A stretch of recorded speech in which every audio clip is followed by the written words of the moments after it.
A Fox News alert, the United States striking back, dropping a massive bomb on an ISIS tunnel complex in Afghanistan. And how can we expect ISIS to respond now? Executive Vice President at the Center for Security, Jim Hanson, is joining us again to weigh in. Now, Jim, I have a question for you. Hamid Karzai, the former president of Afghanistan, had this to say after the bomb was dropped, quote, "This is not the war on terror, but the inhumane and most brutal misuse of our country as a testing ground for new and dangerous weapons. It is upon us, Afghans, to stop the USA."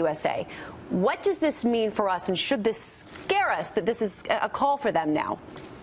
You know, Hamid Karzai should understand that if ISIS is building tunnel complexes and camps in Afghanistan, that's on them, not us. And how we decide to destroy that threat to all humanity shouldn't be his concern. He should be applauding the death of those jihadists rather than giving us a hard time about it. So let's talk a little bit specifically about the province where this occurred. Some facts that we know, it's an ISIS stronghold since 2015, one of 34 provinces in Afghanistan that shares a border with Pakistan. An estimated 1,000 ISIS Afghan fighters are known to have been here in this province, in this area. As we mentioned, we killed 36 of them, which is good news. So how did we have the intelligence to get in there and know to strike this specific area? Is it also due to, obviously, intelligence on the ground? Well, this was an actual complex that they thought was remote enough, that they thought was protected because it was underground, and we couldn't get to because they do control large swaths of that territory. You know, the problem is ISIS has been under pressure in Syria and Iraq, and they've been exfiltrating fighters to places like Afghanistan and Libya and other places. So they've been moving out because President Trump is going to cut down their black flag there, and they're looking for new safe havens. We should not allow that, and this was a good way to show them we're not going to allow it. How should we expect ISIS to respond after a 22,000-pound bomb?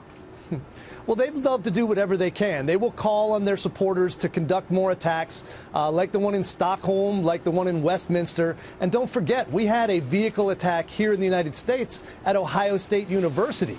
So they'll ask people to do that. What we really need now is the Supreme Court to uphold the travel ban and vetting measures that President Trump put in place to keep us safe. You have liberal activist judges who put a halt. They want to play like they're the commander-in-chief.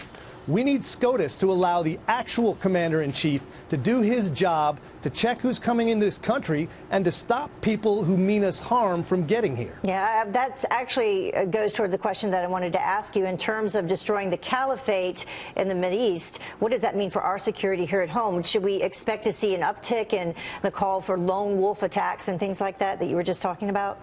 Absolutely. They've been doing it, and they will step it up as they get squeezed out of the caliphate. And like I said, when the black flag comes down, they will look for others to raise it elsewhere. They're like a franchise operation.